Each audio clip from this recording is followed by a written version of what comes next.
We're built to walk uphill.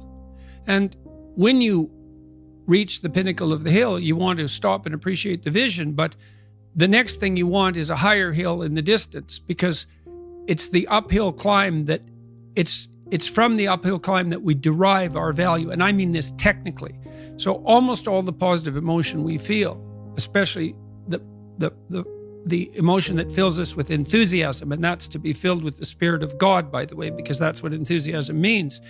That's experienced in relationship to a goal.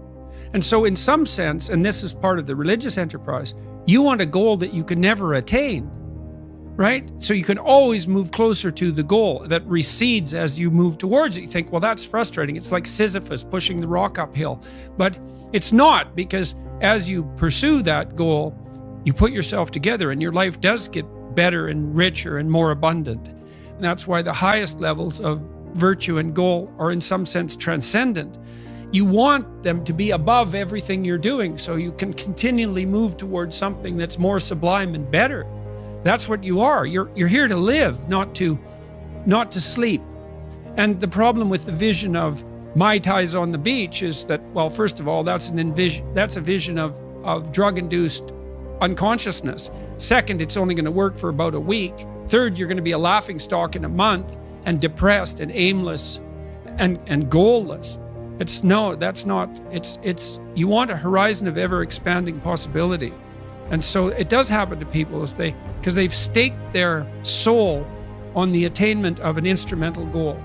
And it can be a pretty high order goal. It was in your case. But then you think, well, now I'm there. Now what? Well, the answer can't be, well, I'm going to live in the lap of luxury and never have to leave the faith. What do you want to be, a giant infant with a gold bottle? You never have to do anything but lay in your back and suck. It's like, well, you see the problem with that as a conceptualization. It's no, you want to be like an active warrior moving uphill with your sword in hand, and that's dynamic, that's exciting, and that's why so many young men disappear into video games. That's all acted out in the video game. So they have to act that out in their own life.